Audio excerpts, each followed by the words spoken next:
জীবনে যত প্রেম আছে কলিজায়, নবীজির তরে সবটুকু দিয়ে দেব তার।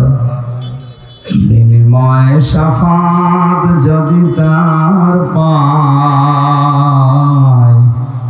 মুছে যাবে জীবনে যত ব্যথা ভার।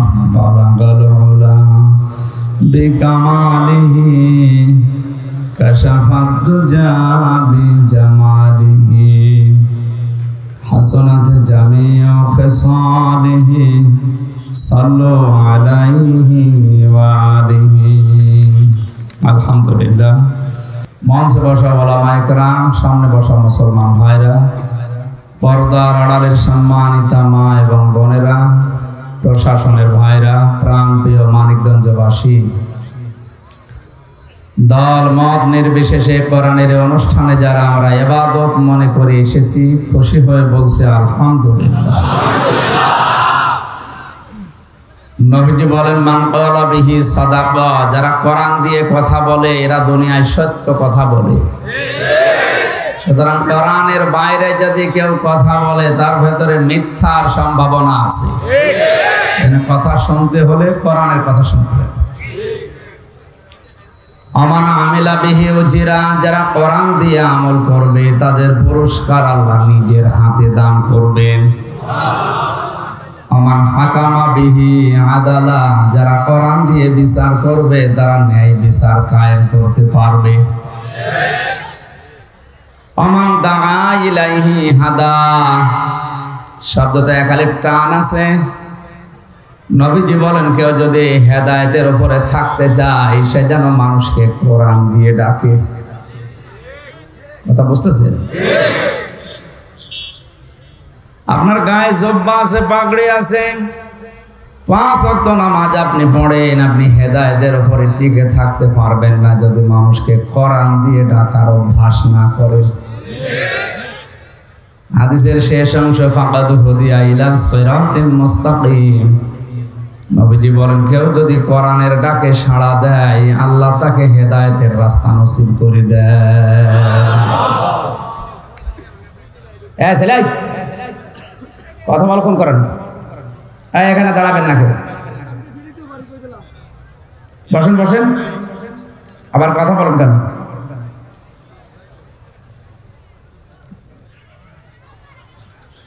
আমি নিজেকে হেদায়েতের পথে রাখতে চাই, এজন্য জীবন বাজি রেখে হলেও আমাকে কোরআন দিয়ে মানুষকে ডাকা লাগবে। আর আপনি যদি হেদায়েতে পেতে চান আপনাকে সাড়া দেওয়া লাগবে। এই হাদিসের ব্যাখ্যায় আমি আরেকটা হাদিস পেয়েছি। عن أبي هريرة رضي الله تعالى عنه قال قال النبي صلى الله عليه وسلم من اتبع الهدى بغير القرآن أضله الله। বুখারী শরীফের হাদিস। নবীজি বলেন, কোরআন বাদ দিয়ে পৃথিবীর কোন জায়গায় যদি কেউ হেদায়েত পাওয়ার জন্য যায় আল্লাহ নিজে তাকে হেদায়েতের রাস্তা থেকে ধাক্কা দিয়ে ফেলে দেয়। এই শব্দটার ওজন কত আপনি টের পাচ্ছেন? এখানে যদি আলেম থাকে তাদেরকে বলছি, আদাল্লা ইউদিল্লু বাবে ফাল থেকে এসেছে। শব্দ যদি দল্লা ইয়াদিল্লু হতো তাহলে বাংলা অর্থ দাঁড়াতো আপনি নিজেই নিজেকে গোমরা বানিয়ে ফেলেছেন। বাবে ফাল থেকে আসার কারণে বাংলা অর্থ দাঁড়িয়েছে। আপনার হয়তো নিয়ত ভালো ছিল, আপনি হেদায়েত পাওয়ার জন্যও গিয়েছিলেন, কিন্তু কোরআনে কারিম সেখানে ছিল না।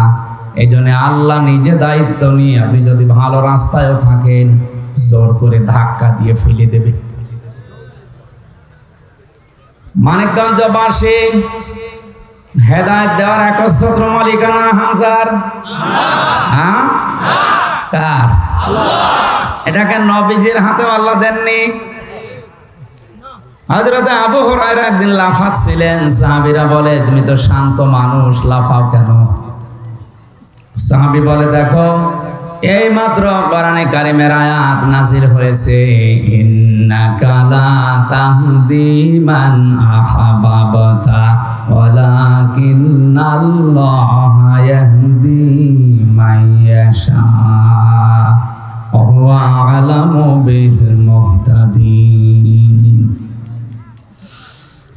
কাসাস 20 নম্বর পারা 11 নম্বর পৃষ্ঠা 9 নম্বর লাইনে 56 নম্বর আয়াত। এটা তাফসিরে ফি জিলালিল কোরআন সাজ্জাদ কুতুব লিখেছেন। আল্লাহ পাক বলেন, হে নবী, আপনি যাকে ইচ্ছা যাকে মনে করবেন হেদায়েত দিয়ে দেবেন না, আমি এটা আপনার হাতে দেইনি। আপনি যাকে ভালোবাসবেন তাকে দিতে পারবেন না, আমি আল্লাহ আমার হাতে এটা রেখেছি। আমি দেখবো যে কাকে দেওয়া যায়, কারণ আপনার চাইতে আমি আমার বান্দাদের সম্পর্কে ভালো জানি। আপনি হয়তো বাহ্যিক দৃষ্টি দেখে ভালো আচরণ দেখে আপনি মুগ্ধ হয়ে গেছেন, কিন্তু ওর মনের অবস্থা তো আমি জানি। আপনার যে চাচা সারা জীবন আপনাকে ভালোবাসা দিয়েছে, মুখে নিয়ে, বুকে নিয়ে, পিঠে নিয়ে, মাথায় নিয়ে, কোলে কাকে নিয়ে, বাড়িতে রেখে খাবার খাওয়িয়ে লালন পালন করে বড় করেছে, আবু তালেব। এই লোকটা যখন মারা যাচ্ছিল, নবীজি বলেছিলেন, ইয়া আম্মি আবি তালেব, কুল লা ইলাহা ইল্লাল্লাহ হাজ্জুল লাকা ইনদাল্লাহি ইয়াউমাল কিয়ামাহ, বুখারী শরীফ। হে চাচা, জোরে বলার দরকার নেই, আমার কানের কাছে মুখটা নিয়ে শুধু আস্তে করে বলেন, লা ইলাহা ইল্লাল্লাহ মুহাম্মাদুর রাসূলুল্লাহ, বলা লাগবে না।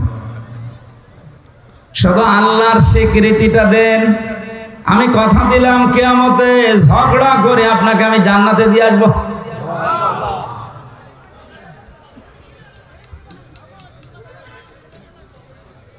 এটা কিন্তু রেকর্ড হচ্ছে, এই যে আপনাদের এলাকার, কালকে সারা দুনিয়ায় ছড়িয়ে যাবে। খারাপ ভাববে মানুষ। আপনি এখনো পর্যন্ত কথা বলছেন, দাঁড়িয়ে আছেন, আমরা তো দেখতে পাচ্ছি, চুপ করে থাকেন। ওই যে পেছনে জায়গা আছে, হয় ওখানে যে বসেন, নাই কথা বলবেন না, কথা বলবেন না ভাই। মাইকটা ভালো আছে কিন্তু টাঙানো ঠিক হয়নি। বাইরে এত মাইক দেওয়ার কোনো দরকার নেই। আমার কানে আওয়াজ না আসলে তো একটু পরে গলা ভেঙে যাবে। এজন্য কথা বলবেন না ভাই, আমি আস্তে আস্তে বলছি, আপনারা কথা বলবেন না। পাশে দাঁড়িয়েছিল আবু জেহেল আর আবু সুফিয়ান। আবু তালেবের দিকে তাকিয়ে বলছে, নেতা পড়বা, সারা জীবন বাপদাদার ধর্ম অনুসরণ করলে এখন ভাতিজার এই নতুন ধর্ম অনুসরণ করে কলঙ্কিত হবা। আবু তালেব ডাক দিয়েছিল ওই সময়, হে মুহাম্মদ, ভাতিজা আমার, তোমাকে আমি ভালোবাসি, কিন্তু এটা পড়তে পারলাম না, তুমি আমারে মাফ করে দিও। মাফ করার মালিক কে? নবীজির মন খারাপ হয়ে গেল। সূরা কাসাসের এই 56 নম্বর আয়াতটা ওই সময় নাযিল হয়েছিল। এরপরেও নবীজি তার জীবনের ভালোবাসার দিকে তাকিয়ে কবরের পাশে দাঁড়িয়ে দোয়া করেছিল, আল্লাহ তুমি আমার চাচাকে মাফ করে দাও। সঙ্গে সঙ্গে ফেরেশতা জিবরাইল এসে বলেন, হে নবী, হাত নামান। কার জন্য হাত তুলেছেন? মা কানা লিন-নাবিয়্যি ওয়াল্লাযীনা আমানু আইয়াস্তাগফিরু লিল মুশরিকিন ইলা আখির আয়াত। সূরা তাওবার 113 নম্বর আয়াতে আল্লাহ পাক বলেন, হে নবী, হাত নামান। কার জন্য হাত তুলেছেন? এই লোকটা আপনার চাচা, আমি জানি। সারা জীবন আপনাকে ভালোবাসা দিয়েছে, লালন পালন করেছে, আমি দেখেছি, কিন্তু লোকটা মুশরিক। লোকটা কি? কোন নবীর জন্য, কোন ইমানদারের জন্য এটা শোভনীয় না, উচিত না, জায়েজ না, বৈধ না। 99টা অর্থ আছে শব্দের। আপনি পারেন না এটা করতে, যে কোনো মুশরিকের জন্য আমি আল্লাহর কাছে ক্ষমা চাবেন, ওয়ালাউ কানু উলি কুরবা, যদি ওইটা আপনার আত্মীয় হয়। মানিকগঞ্জবাসী বিবেক যাদের আছে, চিন্তা করেন যে নবী জীবনে কোনোদিন হাত তোলা লাগে নাই, মনের ভেতরে কামনা আসলেই কবুল হয়ে গেছে। সেই নবী চাচার কবরের পাশে হাত তুলে দাঁড়িয়ে আছে, আল্লাহ হাত ফেরত দিচ্ছে। চাচা মুশরিক। চাচা বলেন বলেন, একটু কি চিন্তা আসে না আপনার ভেতরে, যে লোকটা জীবনে কোনোদিন হাত তোলেনি মোনাজাতে, মনের ভেতরে কামনা এসেছে, আল্লাহ কবুল করে নিয়েছে। আর সেই লোকটা আজ হাত তুলে বসে আছে, আল্লাহ হাত ফেরত দিয়ে দিচ্ছে, তাও রাগ করে। আর আমাদের অবস্থা কি? টাটকা মুশরিক মরে যায়, আর আমরা দোয়া করে জান্নাতে দিয়ে আসি, মনে হয় কন্ট্রাক্টরই নিয়েছে। যারা এগুলো করে দোয়া এরাও জানে যে ছাতা কবুল হবে না, আর যারা ওগুলো করায় ওরা তো ওই বিশ্বাসটা ওইভাবে করে না। এজন্য দুনিয়ার সব অপরাধ হয়তো মাফ হয়ে যেতে পারে, কিন্তু শিরক এটা মারাত্মক বিষয়। ইন্নাল্লাহা লা ইয়াগফিরু আন ইউশরাকা বিহি ওয়া ইয়াগফিরু মা দুনা যালিকা লিমান ইয়াশা।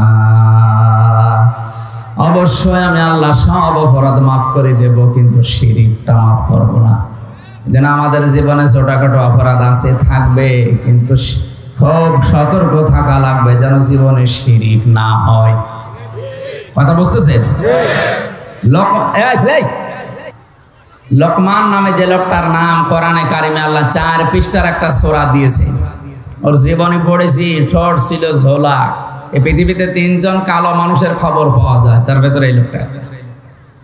হযরতে বেলাল একজন, হযরতে মাহাসা একজন, আর এই যে একটা।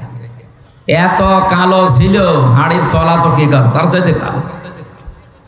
অথচ সে লোকটা তার সন্তানকে ডাক দিয়ে একদিন বলেছিলেন, হে আমার কলিজার টুকরা সন্তান, ইয়া বুনাইয়া লা তুশরিক বিল্লাহ ইন্নাশ শিরকা লাযুলমুন আযীম। এ আমার কলিজার টুকরা সন্তান, দুনিয়ায় আর যাই করো শিরক করবা না। এটা মহা জুলুম, বড় জুলুম এটা আল্লাহর সাথে। আল্লাহ কথাটা এত বেশি পছন্দ করেছিলেন। হযরত লোকমান নবীও ছিলেন, রাসূলও ছিলেন না, আল্লাহর একজন আবেগ বান্দা ছিলেন। তার চেহারার বর্ণনা যা পেয়েছি মানুষের সামনে বলা যায় না, কিন্তু আল্লাহ এমন ভাবে চিরন্তন করে দিয়েছে এই কথাটার কারণে কিয়ামত পর্যন্ত হযরত লোকমানের নাম কোরআনে থাকবে। লোকমান আলাইহিস সালামের এই কথাটা শোনার পরে আমার আল্লাহ তার প্রতি তার সন্তানদের যে দায়িত্ব, শুধু এইটাই বলেননি, কিয়ামত পর্যন্ত যত সন্তান দুনিয়ায় আসবে তারা তাদের মা বাবার সাথে কি আচরণ করবে আল্লাহ নিজে ব্যাখ্যা দিয়ে দিয়ে কোরআনে কারিমে ওয়াজ করেছেন। হযরত লোকমানের মতো এরকম মানুষকে ছাগল চড়াতেন যিনি, তাকে যদি আল্লাহ চিরন্তন করে দিতে পারে, আমরা যদি আজ আমাদের ভবিষ্যৎ প্রজন্ম যারা আমাদের সন্তান যারা এদেরকে আল্লাহর শিরক থেকে বিরত রাখতে পারি, ওই পথ তৈরি করে দিতে পারি, হয়তো 50 বছর পরে হামজা থাকবে না, কিন্তু কিয়ামত পর্যন্ত আল্লাহ আমাকেও চিরন্তন করে রাখবে। বঙ্গবন্ধুর জীবনী জেলখানায় পড়েছিলাম, কারণ ওখানে কোরআন শরীফ আর ওনার জীবনী ছাড়া অন্য বই যা পাওয়া যায় অধিকাংশগুলো আমার প্রায় মুখস্থ। এটা যেহেতু জানতাম না, যতগুলো জীবনী ওনার আছে কম বেশি পড়ে আমার কাছে যেটা মনে হয়েছে, ইসলামিক ফাউন্ডেশন গঠন করার যে মূল উদ্দেশ্য তার ছিল, তিনি দেখলেন যা কিছু আমি বিদেশ থেকে নিয়ে আসি সব চোরের দল চুরি করে নেয়। মানুষের এই চরিত্র এ চোর মুক্ত করার জন্যে কোরআনে কারীম আর নবীর শিক্ষা ছাড়া সম্ভব না। এই উদ্দেশ্যকে সামনে রেখে যা আমি নিয়ে আসবো এটা যেন আমার গরিবরা পায়, বন্টন যেন ঠিক মতো হয়, এই জন্য ইসলামিক ফাউন্ডেশন গঠন করেছিল। এখানে কোরআন পড়ানো হয়, হাদিস পড়ানো হয়। আমার এই ছোট্ট মেয়েটা এই ফাউন্ডেশনের ছাত্রী, এবার 11-12টা সূরা মুখস্থ হয়ে গেছে। বলেন তো সারা বাংলাদেশের সব জায়গাতে এই নিয়মটা আছে। যারা কোরআনে কারীম পড়ছে, এই আমার জান্নাতুল মাওয়ার মতো সারা বাংলাদেশের এই বাচ্চাদের কণ্ঠের আওয়াজগুলো প্রতিটি অক্ষরে 10টা করে নেকি আল্লাহ বঙ্গবন্ধুর খবরে দিয়ে দিচ্ছে। আপনি শিরক মুক্ত জাতি তৈরি করার জন্য কাজ করবেন।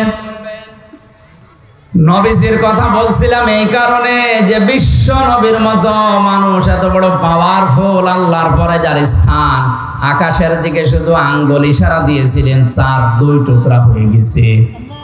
জমিন থেকে একবার পা তুলেছিলেন আরো সে চলে গেছে। তিনি দুনিয়াতে মুখ দিয়ে বলেছেন হ্যাঁ তামাম দুনিয়ার জন্য এটা হালাল, বলেছেন না তামাম দুনিয়ার মানুষ একদিকে, উনি বলেছেন না ওটা হারাম। শরীয়ত প্রণেতা বলা হয় যাকে শারে আল্লাহ বানিয়েছেন। এই মানুষটা যদি হাত তুলে কবরের পাশে দাঁড়িয়ে থাকে আর আল্লাহ যদি রাগ করে হাত ফেরত দেয়, তাও যার তার জন্য না, আপন চাচার জন্য, কারণ চাচা মুশরিক। আমরাও শিরিক মুক্ত জীবন তৈরি করব, বলেন আমিন। এজন্য হেদায়েত আল্লাহ যেহেতু নিজের হাতে রেখেছেন, কারো হাতে দেননি। কোরআন শরীফ বাদ দিয়ে কোন মানুষ যদি পৃথিবীর কোন জায়গায় ভালো হওয়ার নিয়তেও যায়, ওকে হেদায়েতের রাস্তা থেকে ধাক্কা দিয়ে ফেলে দেয় কে? আজকের এই ময়দানে শুধু মাহফিলে আসা না, সিদ্ধান্ত এখনই নেওয়া লাগবে হাদিসের দিকে তাকিয়ে। কোরআন যেই দরবারে নেই, যেই পীরের কাছে কোরআনের নিয়ম নীতি নেই, ওখানে আমি যদি ভালো হওয়ার নিয়তে যাই, আমাকে খারাপ বানাবে কে? আরো জোরে। যেই দলে কোরআন নেই, ওই দলের কর্মসূচিতে কোরআন চলে না, ওখানে যদি আমি ভালো হওয়ার নিয়তে থাকি, আমাকে গোমরা বানাবে কে? আজকে সিদ্ধান্ত নেওয়া যাবে যে কোরআন নেই, আমি নেই। হ্যাঁ বলুন। ওয়াজ তো হয়ে গেছে, তাহলে দোয়া করে দিন। আপনি সারা জীবন বলেন ওয়াজ করেন, তো ওয়াজ তো হয়ে গেছে। কোরআন যেখানে নেই ওখানে আমি যাব না, ওখানে গেলে আমারে খারাপ বানিয়ে দেবে আল্লাহ। কেন? শ্বশুরকে বাবা বলা জায়েজ আছে, কিন্তু নিজের বাবার সামনে যদি বারবার কেউ শ্বশুরকে আব্বাসান বলে ডাকে, নিজের বাবার মনে দুঃখ লাগার সম্ভাবনা আছে। কোরআন আল্লাহ পাঠিয়েছেন একমাত্র হেদায়েতের কিতাব বলে। এজন্য প্রথম আয়াতের দিকে আপনি তাকাবেন, যালিকাল কিতাবু লা রাইবা ফীহ। এই যে কিতাবের আগে আলিফ লাম দেওয়া, যারা আরবি গ্রামার বোঝে ওদের জিজ্ঞাসা করেন আলিফ লাম দিয়েছে আল্লাহ নির্দিষ্ট করে এই কারণে, পৃথিবীতে একটাই কিতাব আছে মানুষকে হেদায়েত দিতে পারে, তার নাম কোরআন শরীফ। কোরআন ছাড়া হেদায়েত দেওয়ার ক্ষমতা আর কোন কারো এখানে কোরআন বাদ দিয়ে যদি অন্য জায়গায় যায়, আল্লাহ তখন ওই বাবার মতো রেগে যায়। বেটা তোরে পাঠালাম হেদায়েত দেওয়ার জন্য কোরআন শরীফ, আর তার কাছে তুই নেই, কোথায় ঘোরাঘুরি করিস? এখন দেখি তোর কোন বাবা তোরে আমার জান্নাতের পথ দেখায়। এই জন্য অধিকাংশ দরবার থেকে আমরা দেখি এদেশে 48,000-এর উপরে পীর, অধিকাংশ দরবারে কোরআন নেই, কোরআনের কর্মসূচিগুলো চলে না। এই জন্য হাজারো দরবারে মানুষ ভালো হওয়ার নিয়তে গেলেও খারাপ হয়। এর বাস্তব প্রমাণ আমার কুষ্টিয়া লালনের মাজার। কথা বলছেন, এই মানিকগঞ্জ এলাকা থেকে অনেকে বউ, ছেলে মেয়ে, বেটার বউ সব নিয়ে চলে যাচ্ছে ভালো হওয়ার নিয়তে। যদি জিজ্ঞাসা করেন কেন এসেছেন, বলবে আল্লাহর ওলি। ওইটা যদি আল্লাহর ওলি হয়, আমার তো মনে হয় যতটুকু যে সারা দেশ মিলে আপনি যতটুকু গাঁজা না পাবেন, তার চাইতে ডবল গাঁজা পাওয়া যাবে বাজারে। পুলিশে পাহারা দিয়ে দিয়ে খাওয়ায়, কারণ এখানে অনুমতি আছে, ওদের লাইসেন্স নেওয়া আছে, তো অসুবিধা নেই। বলেন তো, যেখানে নিষিদ্ধ কাজগুলো চলে, ও আল্লাহর ওলি হয় কি করে? আর যত রকমের শিরিক বেদাত ওখান থেকে আবিষ্কার হয়। মানুষ প্রকাশ্যে কবরকে সেজদা করছে, অথচ নবীজি জানিয়েছেন লা তাত্তাখিযুল কুবুর মাসাজিদা, কবরকে সেজদার জায়গা। আপনার হাদিস কি কোনোদিন শোনেননি? এরপরেও কেন মানুষ এখানে যাচ্ছে? যাওয়ার ফল কি? আগে গাঁজা খেত না, এখন খায়। আগে বিড়ি খেত না, এখন খায়। ভালো হয়েছে না খারাপ হয়েছে? এই যে নদী পার হলে যে জেলা, আল্লাহর ওলি তো ঘুমিয়ে আছে। মানুষজন যায় ওখানে, দেখি অনেকেই আগে নামাজ পড়তো, এখন অনেকে নামাজ পড়া ছেড়ে দিয়েছে। আমি আবার বলছি, যেখানে কোরআন নেই ওখানে ভালো হওয়ার নিয়তে গেলে আপনাকে খারাপ বানাবে। আমির হামজা বলেন বলেন। মানিকগঞ্জের এই মসজিদে এখন যদি কেউ এশার নামাজে যে দেখে ইমাম সাহেব দাড়ি কেটে সফা করে ফেলেছে, আপনি নামাজ পড়বেন? এনে যদি যাই বলে হুজুর আপনার দাড়ি কই, হুজুর বলবে মুসল্লি আপনার দাড়ি কই। এনে কি বলবে হুজুর দাড়ি ছাড়া মুসল্লি হওয়া যায়, ইমাম হওয়া যায় না। আমি হাসির খোরাকি দেয়নি, এখানে শিক্ষা আছে। ওনার মগজ যদি মাথায় থাকে একটু, কি বিবেকটা খাটাতে পারেন না? যে মানিকগঞ্জের কি এলাকা, এটার নাম বাঘিয়া, এগির আমার কয়জন চেনে বাংলাদেশ? আমার মনে হয় কুষ্টিয়ায় গেলেও যদি বাঘিয়া বলে কিয়ামতের আগে চিনবে না। তো এই গ্রামের মসজিদের ইমামের দাড়ি নেই, এই জন্য আপনি যদি নামাজ পড়তে রাজি না হন, দাড়ি কেটে গপ কেটে বিশ্ব অলি হয় কি করে? এরপরও যদি কারো বিবেক না খোলে, আমার মনে হয় আর বিবেকের উপরে কুকুরে প্রসাব করিস। বলছে ঠিক ঠিক আছে। তাহলে এতক্ষণ পর্যন্ত আলোচনার সামারাইজ হচ্ছে এই, যেখানে কোরআন নেই ও দরবার যদি আমার বাবাও তৈরি করে, ও দরবারে আমি নেই। ওই দলের প্রতিষ্ঠাতা যদি আমার বাবাও হয়, ওই দলে আমি এই সামিয়ানা পর্যন্ত শেষ। এরপরে গেলে মানুষ ভুলে যায়, এই জন্যই তো আমাদের চিল্লানো লাগে। দরুদ আর সালাম পড়ছে আমাদের নবী, মানবতার মহান শিক্ষক মুহাম্মদ রাসূলুল্লাহ সাল্লাল্লাহু আলাইহি ওয়াসাল্লামের প্রতি। আমরা কোরআনে কারীম থেকে একটা আয়াত তেলাওয়াত করেছি, সূরা তাওবা 111 নম্বর আয়াতের অর্ধেক। আমার যতটুকু সময় সামনে আছে, আমার তো কণ্ঠটা শুধু সাপোর্ট করছে না, এই জন্য কথা বলতে গেলে গলা ব্যথা করে। দোয়া করেন আগের অবস্থায় যেন আল্লাহ গলা আবার ফিরিয়ে দেন। 3টা বছর তো এক ঘরের ভেতরে আমরা তালাবদ্ধ ছিলাম, এই জন্য খাবার দাবার ভালো ছিল না, শরীরটা আসলে স্বাভাবিক হতে কিছু সময় লাগে। বের হয়ে যে আপনাদের মতো 2টা 3টা করে মানুষ নিয়ে যাচ্ছে, আমি পারছি না, অথচ মানুষ ছাড়ছে না। কি করবো, অল্প অল্প করে কিছু মানুষের মন বোঝাতে। আজকে তো আমি জানি না যে মাহফিলটা আছে, আমি মনে করছি রাত 9টা থেকে 11টা একটা আছে, ওইটা করে বাড়ি চলে যাবো। এখন বলছে না মাগরিবের পর আর একটু ঘুমাতেও পারিনি, সারাদিন গাড়িতে। দোয়া চাচ্ছে আল্লাহ যেন আমার কণ্ঠকে আবার স্বাভাবিক করে দেয়, কষ্ট হচ্ছে। জবান খুলে কোরআনের এই আয়াতটা একটু পড়েন। আউযু বিল্লাহি মিনাশ শাইতানির রাজিম। বিসমিল্লাহির রহমানির রহিম।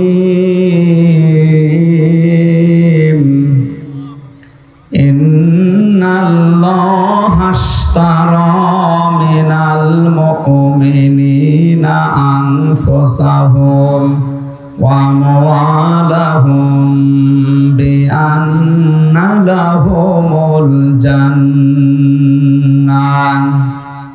সূরা তাওবা। কোন সূরা? 129টা আয়াত আছে, মাত্র একটা আয়াতের অর্ধেক পড়েছি। আমার যতটুকু আয়াতের উপরে পড়াশোনা আছে, জ্ঞান আছে, আমি চেষ্টা চালাবো ডেলিভারি দেওয়ার সঠিকভাবে। আল্লাহ যেন আমাকে তৌফিক ভিক্ষা দেন। ইন্নাল্লাহ, অবশ্যই আমি আল্লাহ। কথাটা বলার আগে দৃঢ়তা সূচক শব্দ দিয়েছেন আল্লাহ, তার মানে ভেজাল তো নেই, এরপরও আবার দৃঢ় সূচক শব্দ দিয়েছেন। ইন্না, অবশ্যই আমি আল্লাহ। ইশতারা, ক্রয় করে নিয়েছি, কিনে নিয়েছি। তাহলে এখানে ক্রেতাকে খেয়াল করে করে মিলাবেন। এখানে ক্রেতা কিন্তু আমির হামজা না, কারণ আমার মেধার কতটুকু আছে, আমি জিনিস কিনতে গেলে হয়তো 1 নাম্বারের জায়গায় 2, 3 নাম্বার, 5 নাম্বারও কিনতে পারি, নাকি? যিনি কিনতে চাচ্ছেন ওনার মেধা কিন্তু এরকম আমির হামজার মতো না। আমির হামজার মেধা যিনি বানিয়েছেন সরাসরি তিনি। তাহলে এখানে ক্রেতা সরাসরি কে? অবশ্যই আমি আল্লাহ কিনতে চাই বা কিনে নিয়েছি। মিনাল মুমিনিনা, মুমিনদের একটা সম্পদ লাগে, এর একজন বিক্রেতা লাগে, এর একজন ক্রেতা লাগে, আর এর একটা মূল্য লাগে। কথা বলেন। তাহলে আয়াতে সরাসরি ক্রেতা আল্লাহ, বিক্রেতা মুমিনরা, বিক্রেতা যে জিনিসটা আল্লাহ আমরা বিক্রি করতে চাই সেটা জান আর মাল, বিনিময় মূল্য হিসাবে যেটা আল্লাহ দিতে চান তার নাম জান্নাত। এবার আসেন তো শব্দের দিকে খেয়াল করে করে আমরা তাফসিরে প্রবেশ করছি। আল্লাহ পাক যেহেতু কিনতে চান, কোন পচা জিনিস অবৈধ জিনিস কিনবে না, তাহলে আগেই হওয়া লাগবে কোন জিনিস যদি আমি বিক্রি করতে চাই ওইটা পবিত্র। কথা বলেন না কেন? টাটকা হওয়া লাগবে, পবিত্র হওয়া লাগবে, বৈধ হওয়া লাগবে। হারাম হলে হবে না, নাপাক হলে হবে না, অবৈধ হলে হবে না। আর যার তার কাছে আল্লাহ কিনতেও চান না, আল্লাহ পাক কিনতে চান মিনাল মুমিনিনা, শুধু মুমিনদের কাছে। এখন আমি যদি কিছু আল্লাহর কাছে বিক্রি করে জান্নাত পেতে চাই, প্রথম শর্ত আমাকে মুমিন হওয়া লাগবে। মুমিন কাকে বলে? আমাদের দেশে মুমিন মুসলমান মনে হয় ওইটা যার আগা কাটা আছে, মনে করে যে মুসলমানই দেওয়া আছে, আমি মুমিন নাকি।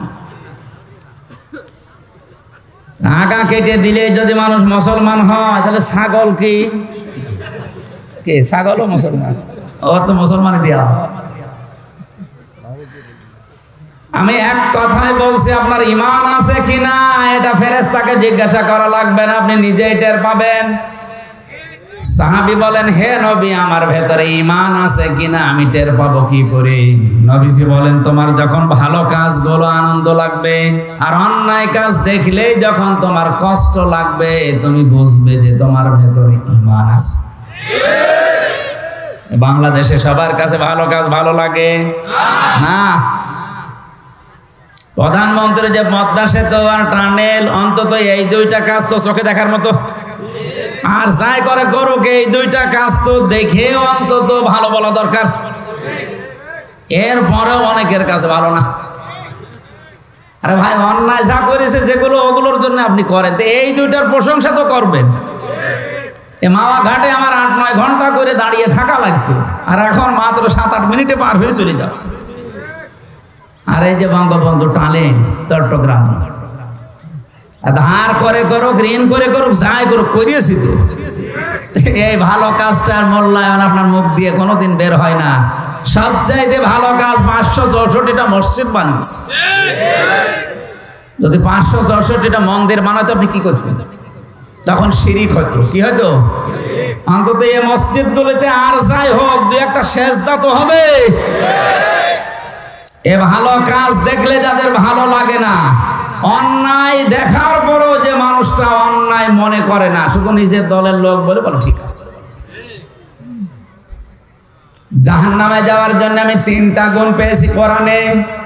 এই 3টি ইন্দ্রিয় শক্তি আল্লাহ যাদেরকে দিয়েছে, কিন্তু তারা কাজে লাগায় না, তাদেরকে চির জাহান্নামী বলে আল্লাহ ঘোষণা দিয়েছেন। নাকি ওই আয়াত বাদ দিয়ে দেব? সূরা আরাফ 9 নম্বর পারার 13 নম্বর পৃষ্ঠার 1ম নম্বর লাইনের 179 নম্বর আয়াত, ওয়ালাকাদ যারা'না লিজাহান্নামা কাসীরাম মিনাল জিন্নি ওয়াল ইনস। অধিকাংশ মানুষ আর জিনকে আমি জাহান্নামে দেব, এই জন্যই বানিয়েছি। কে বলছে? আল্লাহ। কেন জাহান্নামে দেব? এদেরকে এত আদর করে, এত সোহাগ করে বানালাম। লাহুম কুলুবুন লা ইয়াফকাহুনা বিহা, তাদের কলব আছে কিন্তু তাদের চিন্তা নেই। তাদের বিবেক আছে কিন্তু বিবেকটা তারা কাজে লাগায় না।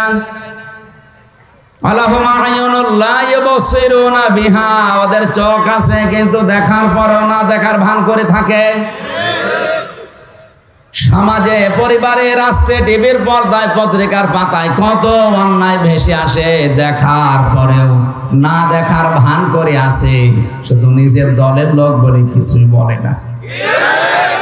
ওয়ালাহুম আযানুন লা ইয়াসমাউনা বিহা, ওদের কান আছে, কত কিছু দুনিয়ায় শোনে, আমার কোরআনের কথা শুনতে পায় না। এই যে বিবেক থাকার পরেও আপনি বিবেকটা কাজে লাগালেন না, দেখার পরেও না দেখার ভান করে আছেন, শোনার পরেও না শোনার ভান করে আছেন। আল্লাহ বলেন এগুলো মানুষ বললে ভুল হবে। উলাইকা কাল আনআমি বাল হুম আদল, এগুলো জানোয়ার জানোয়ারের চাইতে এগুলো নিকৃষ্ট। আদল্লন শব্দটা এত মারাত্মক শব্দ, আল্লাহর কাছে এর চাইতে ঘৃণিত জিনিস আর নেই। আপনি তো মনে করছেন আমার এত সুন্দর চেহারা, আমার এত টাকা, আমি অনেক দামি, মানুষ আমারে দেখলেই স্যালুট দেয়। এই তিনটি ইন্দ্রিয় শক্তি যদি আপনার থেকে থাকে, অনেকের পাগলের নেই, তাদের কান আসার পরে কানে কাজ নেই, চোখ থাকার পরও চোখেরও কাজ হয় না, বিবেক থাকার পরও বিবেকে কাজ করে না, এগুলো পাগল। আপনি তো আর পাগল না। এই তিনটি ইন্দ্রিয় শক্তির কারণে আপনার বিচার হবে। এটা থাকার পরেও যে মানুষগুলো অন্যায়কে অন্যায় না বলে চুপ করে থাকে, নবীজি বলেন এরা আল্লাহর নিকটে বোবা শয়তান। আমার তো হাদিসের দিকে তাকিয়ে মনে হচ্ছে এই দেশে এখন বোবা শয়তান দিন দিন বেড়ে যাচ্ছে। আপনার ইমান আছে কিনা বোঝার জন্য থার্মোমিটার এটা। ভালো কাজ দেখলে আপনার আনন্দ লাগবে, এসে যে করুক। অন্যায় দেখলে আপনি যদি ইমান থাকে অবশ্যই আপনার কাছে খারাপ লাগবে। আপনার ইমান যদি থাকে, আপনি মুমিন, মুমিনের কাছ থেকে শুধু আল্লাহ কিনতে চান।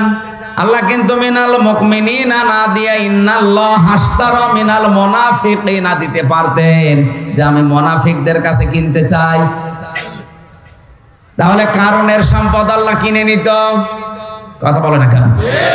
মুনাফিকদের সম্পদ কম আছে দুনিয়ায়। এবার প্রশ্ন হচ্ছে আমি মুমিন না মুনাফিক, এইটা পার্থক্য করবে হাদিস। আয়াতুল মুনাফিকি সালাসা, ইযা হাদাসা কাযিবা ওয়া ইযা ওয়াদা আখলাফা ওয়া ইযা আতমিনা খান। নবীজি বলেন মুনাফিক যদি কেউ দেখতে চাও, তিনটা বিষয় লক্ষ্য করবা।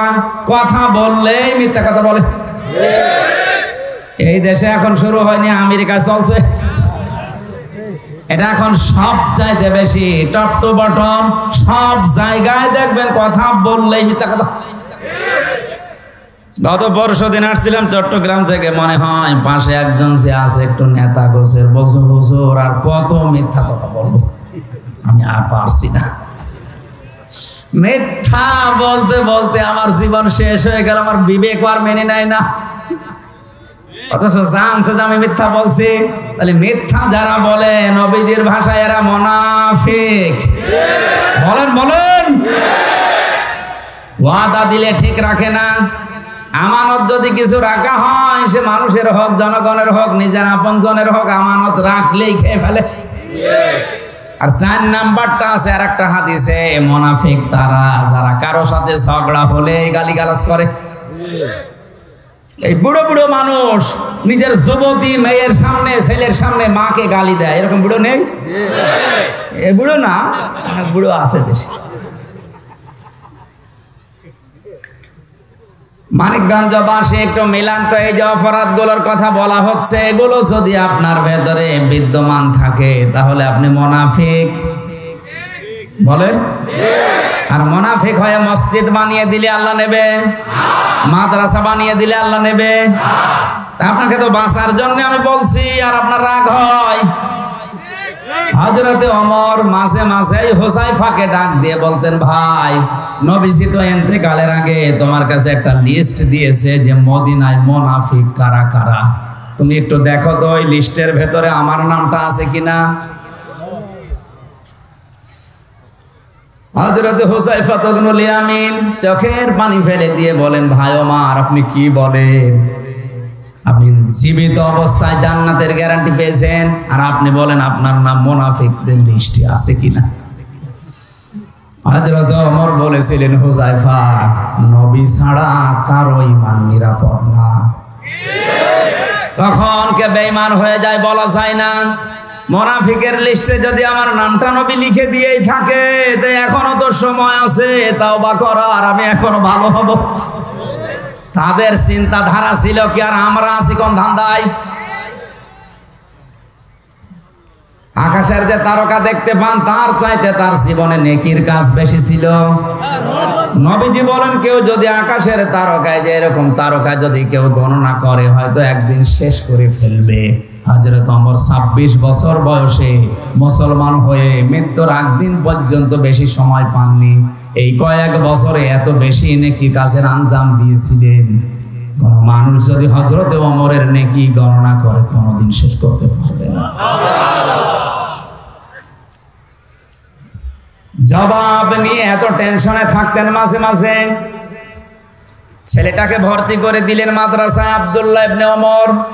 হযরতে হুসাইন হযরতে আলীর সন্তান, ওই সময় তিনি প্রধান বিচারপতি।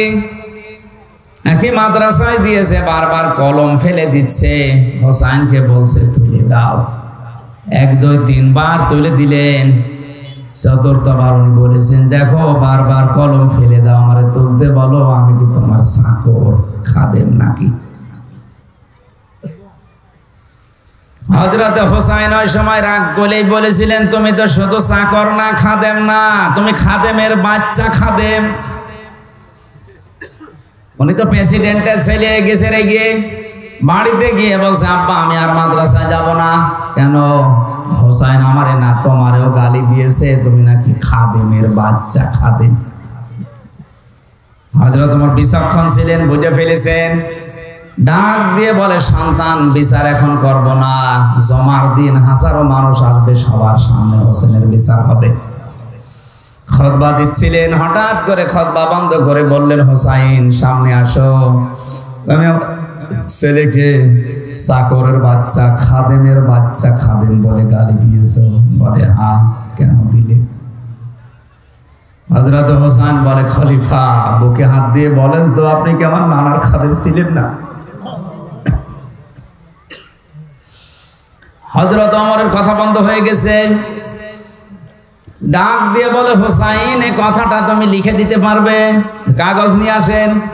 খেজুরের পাতা নিয়ে এসেছে, উনি লিখে দিলেন এ ওমর আমার নানার খাদেম ছিল, আমি দেখেছি, ইতি হুসাইন ইবনে আলী, সই করে দিলাম। কাগজটা হাতে নিয়ে হযরত ওমর চুমা খেলেন, চোখের পানি দিয়ে ভিজিয়ে দিলেন। ডাক দিয়ে বলে নবীর সাহাবীরা বিচার হয়ে গেছে। ছোট মানুষ আব্দুল্লাহ তো বোঝে না, বলে আব্বা বিচার এখনো শুরু করলে না, বিচার হয়ে গেল কি করে? হযরত ওমর বলে সন্তান যে বিচার করে ফেলেছি, এটা শুধু দুনিয়া না আখিরাতেও কাজে লাগবে। আমি যখন মারা যাব আমার কবরের ভেতরে এই কাগজটা দিয়ে দিও কাফনের মাঝে। কিয়ামতে যদি কিছুই কবুল না হয় অন্তত এই কাগজটা আল্লাহকে দেখাবো, রব্বুল আলামিন আমার জীবনের কিছুই যদি তোমার ভালো না লাগে এই কাগজটার দিকে তাকাও, তোমার নবীর নাতি লিখে দিয়েছে আমি নবীর খাদেম ছিলাম।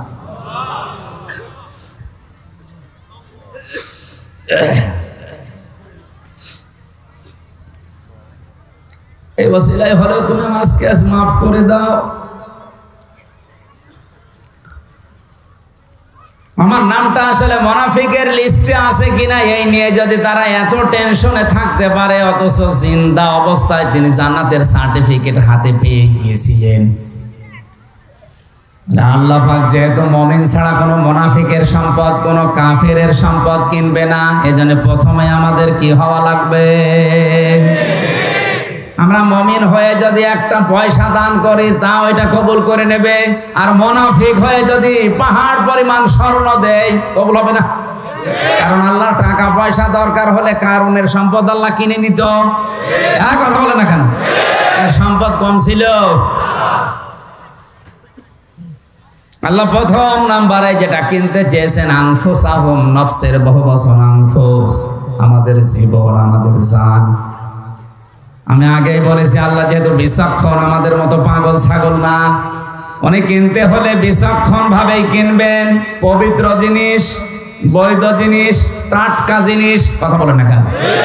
কোন হারাম জিনিস, অবৈধ জিনিস, নাপাক জিনিস কিনবেন। তাহলে জীবন পবিত্র হয় কি করে? খালি বারবার গোসল করবেন? মানুষের জীবন পরিষ্কার করা, পবিত্র করা, পাক করার জন্য দুইটা পদ্ধতি কোরআন হাদিসে আল্লাহ পাক এবং নবীজি জানিয়েছেন। কেউ যদি তার জীবন পবিত্র করতে চায়, 1 নম্বরে সে যেন শিরিক থেকে মুক্ত থাকে, 2 নম্বরে সে যেন বেদাত থেকে মুক্ত থাকে। অথচ এই দুইটাই বাংলাদেশে বেশি। কথা বলে না কেন? সৌদি আরবে ইসলাম 100 ভাগ নেই, এটা আমি দেখে এসেছি।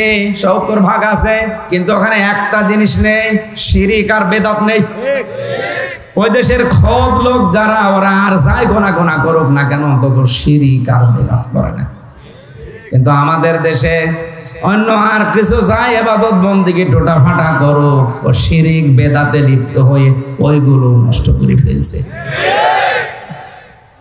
কারণ যে ব্যক্তি শিরিক করে, ভালো করে শোনেন, যে ব্যক্তি শিরিক করে আর বেদাত আবিষ্কার করে, বেদাত করে, তার জন্য নবীর সুপারিশ হারাম। কালকে পড়ছিলাম হাদিস তিরমিজি শরীফ, নবীজি বলেন দুইটা গুণ যাদের ভেতরে আছে তাদেরকে কিয়ামতে আমি সুপারিশ করব না, উম্মত বলে পরিচয়ও দেব না। 1 নম্বরে যারা বেদাত করে, 2 নম্বরে যারা জালিম শাসকের খুশামদি করে। এই হাদিসটা এ দেশের জন্য নয়, ভারতের জন্য। এই দেশে এখন খাপের খাপ, মমতাজের বাপ মিলে যাচ্ছে।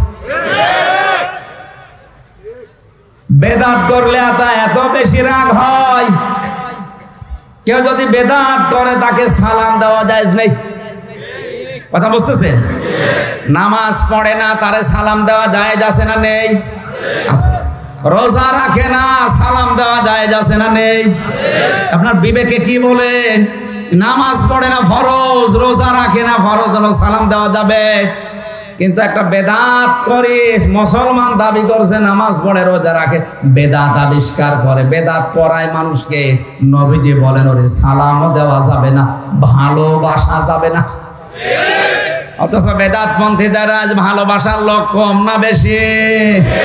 গরু ছাগল নিয়ে চলে যাচ্ছে। কবে খুলবে বিবেক আপনার বলেন? গরুর গলায় দড়ি দিয়ে আপনি নিয়ে যাচ্ছেন, ওইটা তো আসলে গরু, আপনি কি? আপনি ডবল গরু। খরচের তালিকা আল্লাহ কোরআনে দিয়েছেন। টাকা পয়সা আছে, টাকা পয়সা উপায় করা শিখেছে, কোথায় কোথায় খরচ করবা এ তালিকা দিয়েছে কে? সূরা বাকারা 2 নম্বর পারা 12 নম্বর পৃষ্ঠা 13 নম্বর লাইনে 215 নম্বর আয়াতে আছে। খরচ কিভাবে করা লাগে তালিকাটা পড়ে নিন। ইয়াসআলুনাকা মাযা ইউনফিকুন কুল মা আনফাকতুম মিন খায়রিন ফালিল ওয়ালিদাইনি ওয়াল আকরাবিন। আল্লাহ পাক বলেন, নবী ওরা যদি জিজ্ঞাসা করে যে টাকা পয়সা এখন আমি উপায় করা শিখেছি, সর্বপ্রথম জীবনের উপায় করা টাকা আমি কোথায় দেব? কাবা শরীফে না মসজিদে? আমরা তো এই ধান্দায় থাকে যে জীবনের প্রথম রোজগার, জীবনের প্রথম ইনকাম, আমার গাড়ি বাড়ির প্রথম লাউটা, এই ফলটা প্রথমে আগে দিয়ে আসে কাবা ঘরে মসজিদে। এই কথা বলেন কেন? আল্লাহ পাক বলেন জীবনের প্রথম টাকা পয়সা যদি উপায় হয়, ইনকাম হয়, এটা প্রথম কোথায় দেওয়া লাগবে? কুল মা আনফাকতুম মিন খায়রিন। দুনিয়ায় যে ভালো কাজগুলো আছে, এই ভালো কাজে আগে এটা ব্যয় করো। এখন ভালো কাজ কোনটা, ওর ব্যাখ্যা দেবে কে? না আমির হামজা বললে হবে? আল্লাহ পাক ব্যাখ্যা দিচ্ছেন, ফালিল ওয়ালিদাইনি ওয়াল আকরাবিন। এ দুনিয়ায় সব চাইতে ভালো কাজ হচ্ছে মা বাবার জন্য খরচ করা। এই শীতে মায়ের জন্য যদি একটা কম্বল কেউ কিনে দেন, মনে করবেন ওটা কম্বল না, ওটা আমি আল্লাহ রাস্তায় সাদকা করলাম। ভালো করে মনে রাখেন, কম্বল কিনেছিলেন মাত্র 800 টাকা, 1000 টাকা দিয়ে সাদকা দেওয়া লাগে, কিন্তু 1000 টাকায় হয় না, কমপক্ষে একটা ছাগল লাগে। কি লাগে? একটা ছাগলের দাম 10-15 হাজার টাকা। আপনি 1000 টাকার সম্পদ কিনে দিয়ে 15,000 টাকার সওয়াব পাবেন। এটা পীর সাহেবকে দিলে পাবেন এমন কথা কোরআনে হাদিসে কোন জায়গায় আছে দেখান? কিন্তু মা বাবাকে দিলে পাওয়া যাবে, কোরআনের আয়াত। সিরিয়াল হিসাবে আল্লাহ মায়ের নাম, 2য় নম্বরে বাবার নাম, এরপরে নিকট আত্মীয়। পৃথিবীতে সব চাইতে মানুষের নিকটে থাকে তার বউ। কথা বলে না কেন? এই জন্য স্ত্রীর পেছনে কেউ যদি খরচ করে, স্ত্রীর সাজগোজের জন্য যদি কেউ খরচ করে, ওই টাকার হিসাব দেওয়া লাগবে না। জীবনে কোনোদিন একটা ফেয়ার অ্যান্ড লাভলি কিনে দেয়নি, তো সাজবে কি দিয়ে?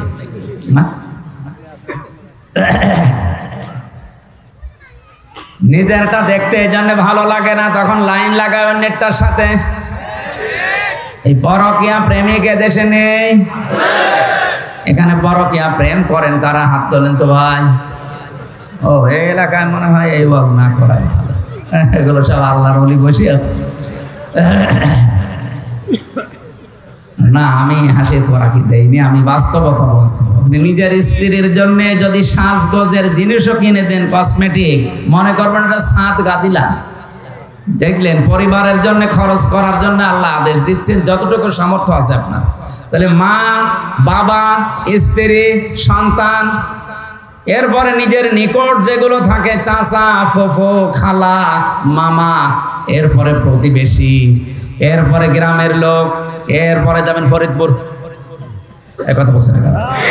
আপনি সিরিয়াল হিসাবে মিলান তো। ফরিদপুর, বরিশাল কয় নম্বরে? 7 নম্বরে। কয় নম্বরে? প্রথম থেকে 6টা বাদ দিয়ে 1 লাফে গরু নিয়ে যাচ্ছেন ফরিদপুর, ওটা কবুল হয়ে বসে আছে। বলেন কবে আপনার হুঁশ ফিরবে? বলেন। আপনারা এগুলো বন্ধ করে দিলে তো ওদের দরবার এমনি শিরিক বন্ধ হয়ে যাবে। আমরা এগুলো জিয়ে রাখি। খরচের তালিকা যেটা বললাম, এইভাবে খরচ করবেন আজকে থেকে। আমার মনে হয় এই 6টা বিষয় বাদ দিয়ে যারা 1 লাফে বরিশালে চলে যায়, 1 লাফে ফরিদপুরে চলে যায়, এই মানুষগুলো যদি ওই টাকা পয়সাগুলো ওখানে না দিয়ে ছাগলকে খাওয়ায়, তাও লাভ আছে। এই ছাগলকে খাওয়ালে গোশত হবে, আর ওরে খাওয়ালে শুধু ভুঁড়ি হবে। ওর ভুঁড়ি ছাড়া আর কিছু আছে? বেশি বেশি যারা খাবার খায় তাদের 2টা জিনিস বড় হয় তাড়াতাড়ি, একটা ভুঁড়ি আর একটা মোষ। এত বড় বড় মোষ হয়, হুকুম হয়। কুষ্টিয়ায় একবার এক চাষারে বললাম, চাষা, এই মোষগুলো কয়েকদিন আগেও দেখলাম পাকা আছে, কাঁচা ছিল যে কালো কালো, এখন হঠাৎ করে সাদা হয়ে গেল, পাকলো কবে? বাবাজি, মোষ পাকেনি, দুধ খেতে যে সব লেগেছে। টের পাচ্ছেন মোষের বহর কি? আর ভড়ি, ওদের ভড়ি দেখলে মহিলারা পর্যন্ত লজ্জা পায়। আল্লাহ, সন্তান হয় আমাদের আর পেট হয় এর। ভড়ি বানিয়েছে, অথচ খাবারের আগে যে 3টা সুন্নত আছে ওর মনেই নেই। খাবারের আগে সুন্নত, আর খাবারের পরে একটা, খাবারের পরে একটা মিষ্টি খাওয়া, ওইটা মনে আছে। আর এর আগে যে 3টা আছে ওর মনে থাকে না। নবীজি বলেন, এ পৃথিবীতে কোন নবীর পেট বড় ছিল না, প্রতিটি নবীর পেট ছিল ছোট, বুক ছিল বড়। আর আমাদের বুক নেই, শুধু পেট। কারণ আগের যে 3টা সুন্নত, 1 নম্বরে আপনার পেটকে 3 ভাগ করে 1 ভাগ খালি রাখা লাগবে, 1 ভাগ খাবার দিয়ে, 1 ভাগ পানি দিয়ে। তাহলে আপনার গ্যাস্ট্রিক আলসারের রোগগুলো থেকে আস্তে আস্তে বেঁচে থাকবেন। মরণের খাওয়া খায় টুটি পর্যন্ত, এরপরে মিষ্টি খাওয়া সুন্নত, আরো খাওয়া। আপনার অসুখ হবে না? হবে কা? মানিকগঞ্জবাসী 1ম নাম্বার বলছিলাম কি, আমাদের জান যদি আমরা পবিত্র করতে যাই, আল্লাহর কাছে বিক্রি করতে চাই, তাহলে শিরিক এবং বেদাত মুক্ত করা লাগবে। এজন্য কাবা ঘর যারা তাওয়াফ করে, প্রথমেই তাদের বলা লাগে লাব্বাইক আল্লাহুম্মা লাব্বাইক লা শারীকা লাক লাব্বাইক।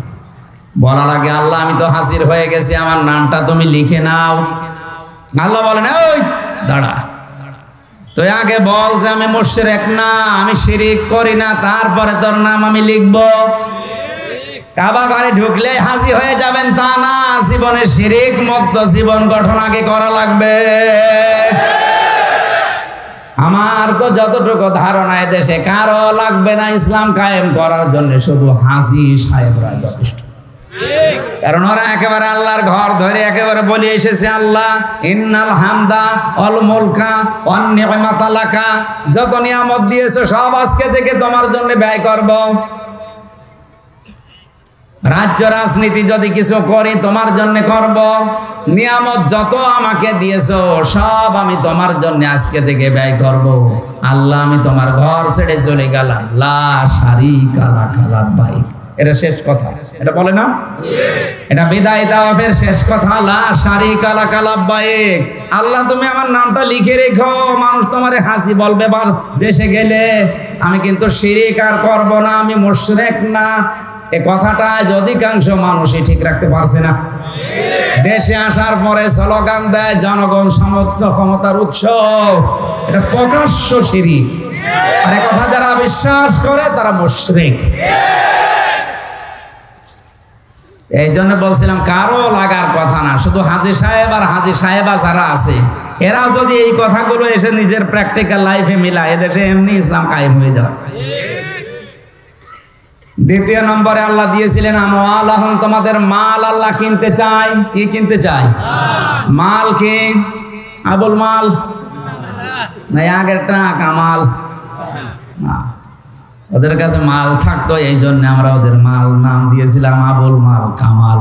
এখন প্রধানমন্ত্রী বুদ্ধি করে দিনাজপুরের একজনের দিয়েছে, ওর নামে আর মাল নেই কামাল নেই। ওটার নাম কি?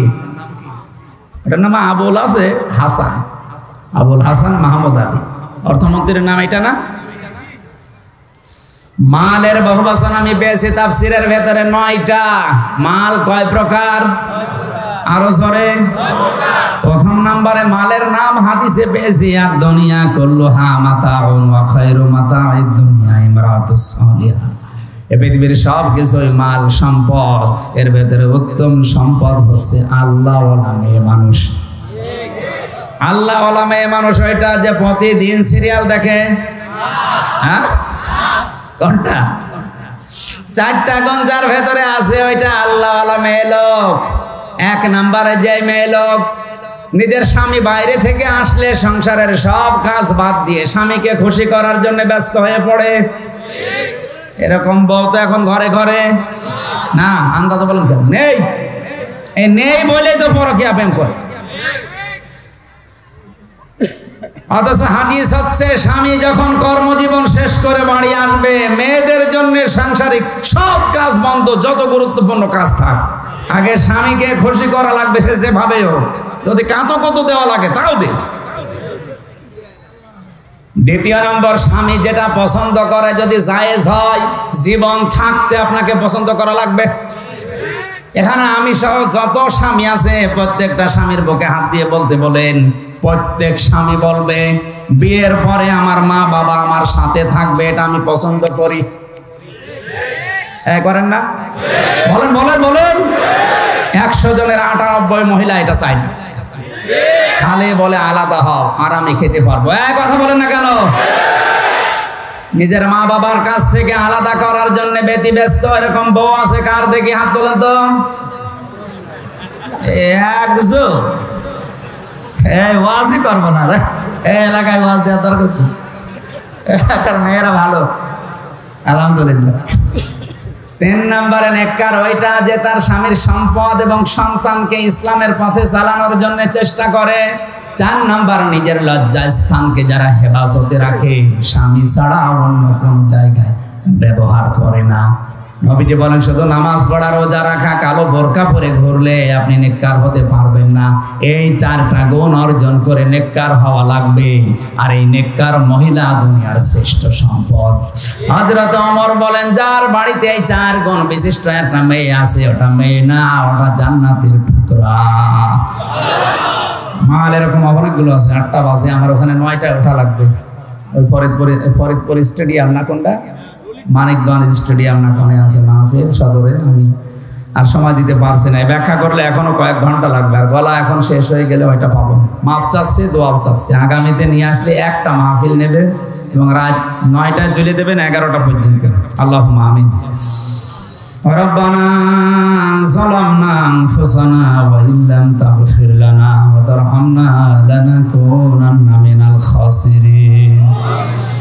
আসমান জমিনের মালিক, বড় আশা নিয়ে তোমার বান্দারা এসে চাতক পাখির মতো বসে আছে কোরআনে কারীম শোনার জন্য। যতটুকুই শুনেছি আমাদেরকে আমল করার তৌফিক দাও আল্লাহ। দেশে ভালো ভালো কাজ আমরা যে যতটুকুই করেছি, ভালো কাজগুলো তুমি মেহেরবানি করে মঞ্জুর করে নাও। জীবন দিয়েছে আল্লাহ, তাদের কবরে তুমি জান্নাত বানিয়ে দাও। এ মাহফিলের আয়োজন করতে গিয়ে তোমার যে যুবক বান্দারা আশ্রম দিল এদের কবুল করে নাও। মা বোনদেরকে আয়েশার মতো, খাদিজার মতো, ফাতিমার মতো বানিয়ে দাও। মাহফিলের প্রধান অতিথি, বিশেষ অতিথি যত এসেছি আল্লাহ এদেরকে হযরতে ওমরের মতো বানিয়ে দাও। আমার কণ্ঠটা তুমি মেহেরবানি করে আগের অবস্থায় আবার ফিরিয়ে দাও। বারাকাল্লাহু লানা ওয়া লাকুম ফিল কোরআনিল আযীম। প্রশাসনের যে ভাইরা নিজেদের মা বাবা, আত্মীয় স্বজন, স্ত্রী পুত্র ছেড়ে বাংলার বিভিন্ন প্রান্তে দেশ এবং দেশের জন্য এরা রাত দিন কাজ করছে, এদের এই কাজটা তুমি ইবাদত হিসাবে মঞ্জুর করো। এদের বাবা মা, আত্মীয় স্বজন, স্ত্রী পুত্রকে তোমার কুদরতি নজরে দেখে রাখো আল্লাহ। আমার প্রশাসনের ভাইগুলোকে তুমি মেহেরবানি করে সুস্থ রাখো। যখন এই মরণ আসবে আমাদের এই জবানটা একবার হলেও যেন সারি হয়ে